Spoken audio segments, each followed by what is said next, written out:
A man on the verge of execution, a nation on the brink of collapse, a message that would change the destiny of humanity. Imagine witnessing the moment when God decides to reveal the greatest mystery in history and chooses a simple man to record it all. Have you ever wondered why, among the 66 books of the Bible, Isaiah is considered the most surprising? Because he received the title of the evangelist of the Old Testament. What makes his words echo with such force that even Jesus quoted him more than any other book? Today, you will learn something that will forever transform the way you read the Bible. Prepare yourself, because what you are about to hear is not just history. It is a divine code hidden for our generation. A book that announced the virgin birth 700 years before, that described the crucifixion in chilling detail centuries before the Roman cross existed, and that drew the most faithful portrait of the Messiah when no one else could imagine it. This content is free, but the impact it can have on your life is immense. If this message is reaching your heart, reciprocate with a simple gesture. Subscribe to the channel and turn on notifications. This helps us to continue spreading the word every day. And what if I told you that Isaiah not only spoke of the past and the present, but brought direct messages for our generation, with specific warnings and promises for the days we live in now? Do you know why scholars call Isaiah the fifth gospel? Because it has 66 chapters, just as the Bible has 66 books. The first 39 chapters speak of judgment, like the 39 books of the Old Testament, and the last 27 speak of hope, like the 27 books of the New Testament. Coincidence? Impossible. What you are about to discover will take your breath away, because Isaiah contains prophecies so detailed, so impossible to predict, that skeptics have been trying for centuries to find explanations and fail every time. Prepare for a journey that will strengthen your faith, because at the end of this story, you will never see the Bible the same way again. In that year, Jerusalem was shrouded in shadows. The death of King Uzziah had cast a deep wave of fear and insecurity over the entire kingdom of Judah. In the streets, panic ran like water, silent, yet visible in the eyes of every person. The king had ruled for 52 long years, bringing prosperity and security, but now his death seemed to announce a dark time. Isaiah, a young priest from an honored lineage, watched all this with growing concern. He had grown up hearing the stories of God's greatness, witnessing the temple rituals since childhood, but now it seemed that Jerusalem had lost its way. Corruption and idolatry were beginning to infiltrate the holy city itself. Nobles and priests, who should have been examples of justice and righteousness, sought only their own interests. Isaiah felt deeply disturbed. Sitting in a small room on the outskirts of the temple, Isaiah meditated deeply. The wind blew hard, beating against the windows with insistence, almost like an omen.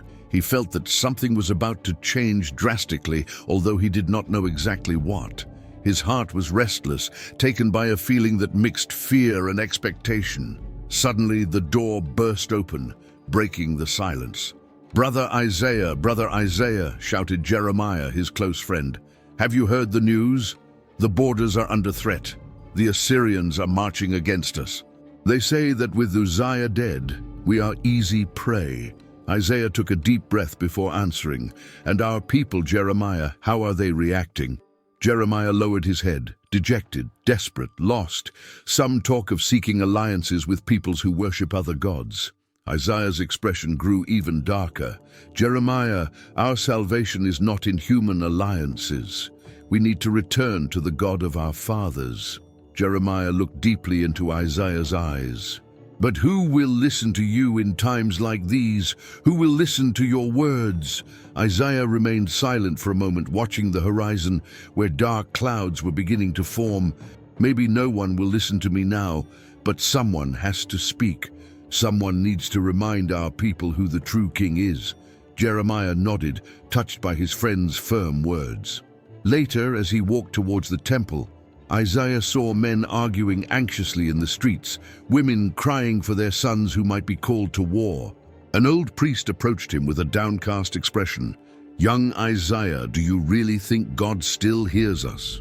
Look, all around you, God has abandoned us. Isaiah answered calmly, but firmly, God would never abandon us. We are the ones who have turned away from him. The old man shook his head in disbelief, slowly walking away. Upon entering the temple, the silence seemed heavy, almost palpable. Isaiah approached the altar, knelt slowly, and began to pray. God of our fathers, we are lost. Our nation turns away from your law. Our hope is fading. Where will we look but to you? As he prayed, Isaiah felt a strong wind sweep through the temple, lightly shaking the sacred veil. An indescribable presence began to fill the space, intense and overwhelming. A resplendent light appeared behind the veil, piercing his being with a brilliance impossible to bear. Isaiah's eyes filled with tears. His body trembled uncontrollably. "Lord," he exclaimed in a trembling voice, "what am I seeing?" A voice resounded, deep and full of majesty. "Holy, holy, holy is the Lord of hosts. The whole earth is full of his glory." Isaiah fell to the ground, unable to resist the force of that vision. Feeling completely impure and unworthy, he exclaimed in despair, "I am lost. I am a man of unclean lips, living among a people of unclean lips, and my eyes have seen the King, the Lord of hosts." A celestial being flew quickly to the altar, taking a burning coal with a pair of tongs. Isaiah's heart raced. The being approached with calm and mercy, extending the coal towards the young priest's lips. "Do not be afraid, Isaiah," said the celestial being in a soft but firm voice. "This coal has touched your lips. Now your guilt is taken away. Your sin is forgiven." The pain Isaiah felt was deep, burning, but liberating. Then the divine voice echoed again through the temple. "Whom shall I send, and who will go for us?" Isaiah slowly raised his head. Even knowing the difficulties he would face, he felt compelled to answer. With determination, he raised his voice. "Here I am, Lord. Send me." However, he could hardly imagine that what he saw in that temple would haunt him for the rest of his life. Isaiah remained kneeling on the cold temple floor, his heart racing, his mind in absolute chaos. His lips still burned from the touch of the celestial coal, but now a new reality was revealed before his eyes, far beyond any human comprehension. Everything around him seemed to vibrate. The floor, the walls, even the air around him pulsed with an indescribable force.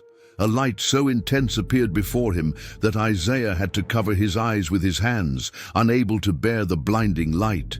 Through the gaps in his trembling fingers, he began to perceive extraordinary details. Before him stood a majestic throne, high and sublime, from which radiated a pure and penetrating light. Seated on the throne was the Lord, an immense figure whose face was impossible to contemplate directly. Such was his glory. Around the throne, celestial beings with 6 wings flew continuously. Isaiah watched, fascinated and terrified, as 2 pairs of wings covered their faces and feet, while the other pair sustained them in the air. A deep and powerful melody echoed through the temple, continuously repeating, "Holy, holy, holy is the Lord of hosts. The whole earth is full of his glory." The voice of these beings resonated deep within the prophet's being, causing every fiber of his body to tremble. The entire temple seemed to be shaken by the intensity of that divine proclamation, while smoke began to fill the room, obscuring his partial vision. Isaiah, overcome with fear, began to murmur to himself, "How can I be here? This is too much for any man to bear." With each repetition of the celestial song, his heart seemed to sink deeper into the painful perception of his own impurity. It was not just fear. It was an overwhelming sense of shame before the divine perfection. He lowered his head, feeling a tear slowly run down his face, wetting the temple floor. "I am lost," he murmured, trembling under the weight of that terrible revelation. "I am not worthy of this. I do not deserve to see such glory. I am a man of unclean lips among a people equally unclean." Isaiah pressed his hands against his chest, trying to relieve the suffocating weight that seemed to crush him. His breathing became more difficult as his body weakened under the magnitude of that vision. "Why did you bring me here, Lord?" he groaned, feeling unable to bear such holiness. As he remained kneeling, the voice that echoed repeatedly seemed to intensify even more. The young priest then realized that the very foundations of the temple were trembling under the force of that celestial proclamation. Isaiah began to sob deeply, realizing the gravity of his own condition before the perfect holiness that surrounded him. "There is no salvation for me here," he whispered desperately. "I am before the living God. No mortal survives in his presence." Suddenly, a shadow covered Isaiah, interrupting his desperate thoughts. He slowly raised his head, noticing one of the seraphim approaching quickly. His heart pounded, and fear took hold of him. Convinced that this moment would be his end, the celestial being carried something in his hands. Isaiah tried to identify it, and his heart almost stopped when he realized what it was. A glowing coal taken directly from the celestial altar. The burning glow of that ember seemed to illuminate the entire temple, casting dancing shadows on the smoke-filled walls. The celestial being approached slowly, his piercing eyes fixed on the prophet who was trembling uncontrollably. "No, Lord, I cannot bear it," Isaiah pleaded, trying to retreat without success. The celestial being landed softly before him, holding the glowing coal firmly in one hand. His eyes conveyed calm and security. "Isaiah," said the celestial being in a deep and comforting voice, "this ember will touch your lips to purify you. Do not be afraid." Before he could react, Isaiah felt the searing heat of the coal on his lips. The intense pain was mixed with an inexplicable feeling of relief and purification. He cried out more in surprise than in physical pain. The celestial being smiled gently as he removed the coal from the prophet's lips. "Your guilt is removed. Your sin is forgiven." Isaiah, still stunned by the intensity of the moment, slowly raised his eyes to the glorious throne before him. He felt incredibly light, as if an overwhelming weight had been completely removed from his heart. Then a powerful and deep voice resounded again, this time with a clarity impossible to ignore. "Whom shall I send, and who will go for us?" The divine voice seemed to penetrate to Isaiah's very bones, bringing him a supernatural conviction. Without thinking of any future consequences, Isaiah answered immediately in a firm and determined voice, "Here I am, Lord. Send me." But even as he spoke those words, Isaiah felt a chill run down his spine. Something inside him clearly said that his life would never be the same. He had no idea of the pain, rejection, and trials he would still face. The intense light began to slowly fade, and Isaiah realized that the vision was coming to an end. But before he could breathe a sigh of relief, a feeling of deep anguish seized him. Something still remained hidden, something he would have to endure for a long time. Just when he thought his experience was over, a new and terrifying image began to slowly form before his eyes. When Isaiah thought he would die, something totally unexpected happened. The heat still burned on Isaiah's lips. Even after the celestial being had retreated with the glowing coal, the sensation of fire remained there, pulsating with intensity. It was a pain mixed with a strange sense of relief, as if every second something impure was being torn from within him. Isaiah remained kneeling with his eyes closed, breathing with difficulty. His body trembled. His hands, resting on the cold temple floor, could barely support his weight.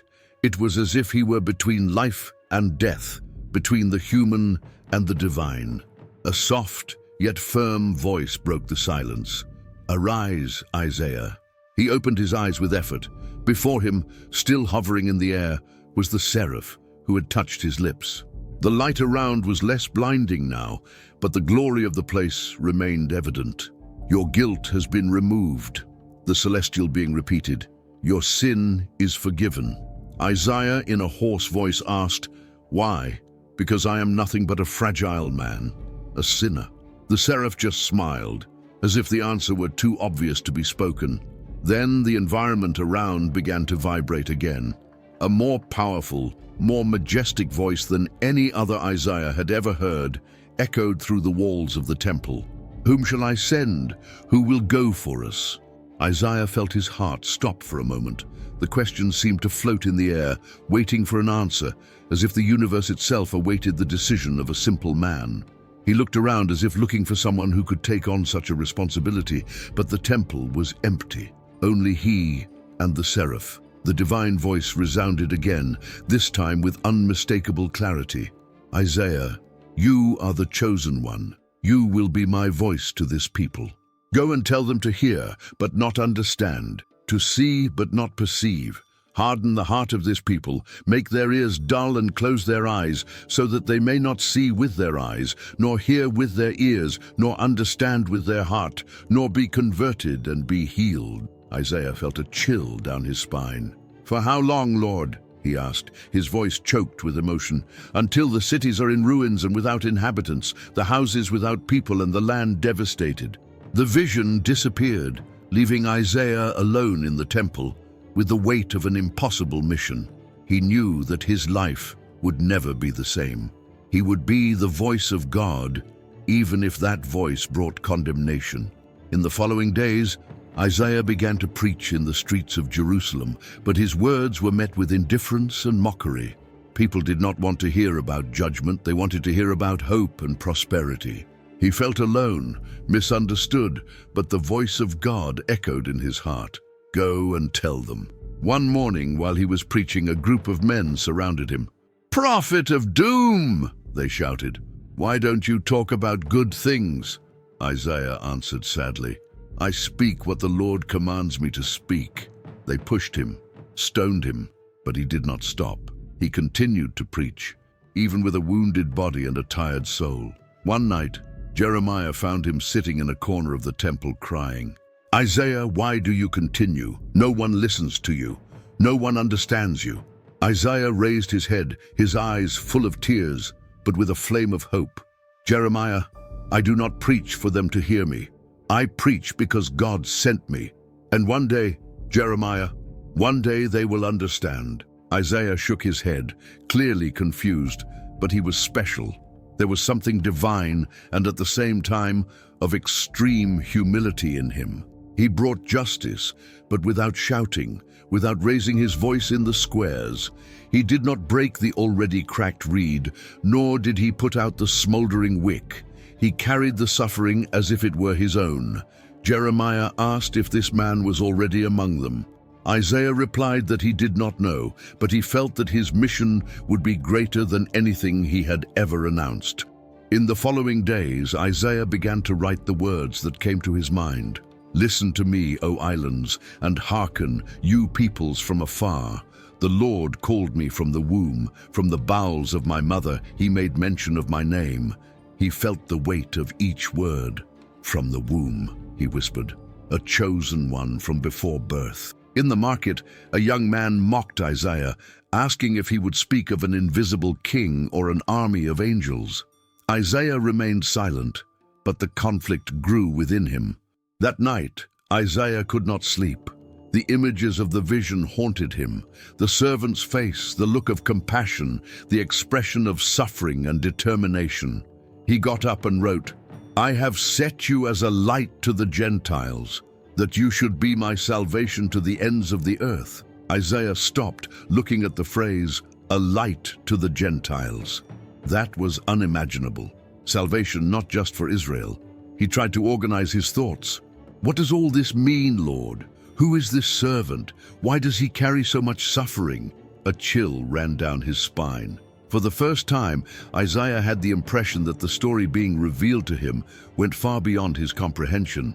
Isaiah was about to discover something that would change everything he believed. Isaiah's words about the servant began to echo more strongly through the streets of Jerusalem, but instead of bringing comfort, they caused confusion, irritation, and above all, rejection. On a cloudy morning, Isaiah stood on one of the busiest corners of the city. His voice sounded firm, but laden with sadness. "Listen, O house of Israel, the Lord has revealed his servant, a man of sorrows, acquainted with grief, despised and rejected by men. Passers-by stopped. Some looked with disdain, others with indifference. "Here he comes again," grumbled a merchant, "always talking about suffering. Who wants to hear about that? We want to hear about victory, about salvation, not about pain." Isaiah continued, ignoring the cutting glances. "The servant will give his back to those who strike him, and his face to those who pluck out his beard. He will not hide his face from shame and spitting.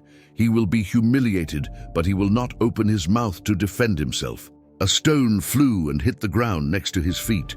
"Enough, Isaiah," shouted a man with hatred. "I'm tired of your words of doom." Other voices joined in. "Shut up, prophet of sadness. Why would God choose a weak man to be his servant? We want a liberator, a warrior." Isaiah's chest tightened. Loneliness weighed heavily. When he returned home, his cousin Eliab was waiting for him. "Isaiah, please, stop. People are saying you've gone mad. No one wants to do business with our family anymore. My daughters are being shunned by their friends. Our relatives, they are ashamed of your name." Isaiah lowered his head. "I did not choose this, but God chose me. I cannot be silent." Eliab, frustrated, said, "Then bear the consequences alone. Don't count on me anymore." And he left. Jeremiah, who was watching, approached. "Isaiah, even your family now, even them," Isaiah replied with teary eyes. That night, Isaiah isolated himself in the temple, fell to his knees and cried out, "Lord, how long will I be an object of scorn? How long will I be rejected by those I love?" As he wept, a new vision took shape. The servant was even clearer, being pushed, beaten, spat upon, but remained silent. Isaiah cried out, "Why? Why so much suffering? Who is this man, Lord?" The vision continued. Isaiah saw blood running from open wounds on the servant's back, as if he had been scourged, punished, publicly humiliated. "My God, what is this? Who would do such cruelty to an innocent person?" His heart raced, tears fell. He understood that the pain he carried was a small shadow of the pain that servant would suffer. In the midst of rejection, Isaiah sees a terrifying detail in the vision. The images of the last vision haunted him night after night. He saw the servant's face, a look full of pain, rejection, and at the same time compassion. On a cold morning, Isaiah went up the mountain and cried out in agony, "Lord, please, I can't anymore. Why do you make me see this?" The sky seemed to tear open. The vision came strong, relentless. Isaiah saw the servant walking down a narrow street, despised. He was despised and rejected by men, a man of sorrows and acquainted with grief. Isaiah felt his breath catch. He saw the servant being pushed, dragged, beaten without mercy. His face was swollen, covered in bruises. His eyes, half closed, still conveyed love. How can he look like that?" Isaiah murmured. "And as one from whom men hide their faces, he was despised, and we esteemed him not." Isaiah fell to his knees. The pain was real. The scene changed. The servant was being scourged, his back torn, bleeding. "No," cried the prophet. "This is too much. I can't bear it." But the vision continued. The whips came down, the skin tore, the blood flowed. The servant did not complain, did not fight. "Why does he accept this?" Isaiah murmured. The sacred voice continued, "Surely he has borne our griefs and carried our sorrows, yet we esteemed him stricken, smitten by God, and afflicted." Isaiah, stunned, tried to push the image away. The vision continued. The servant was being taken somewhere. Shouts, jeers, the cry of women. "But he was pierced for our transgressions. He was crushed for our iniquities. The punishment that brought us peace was upon him, and by his wounds we are healed." Isaiah's body weakened. "For our guilt, for our sins," he repeated. The last scene hit him. The servant lying motionless, his body covered in wounds, his eyes closed, lifeless.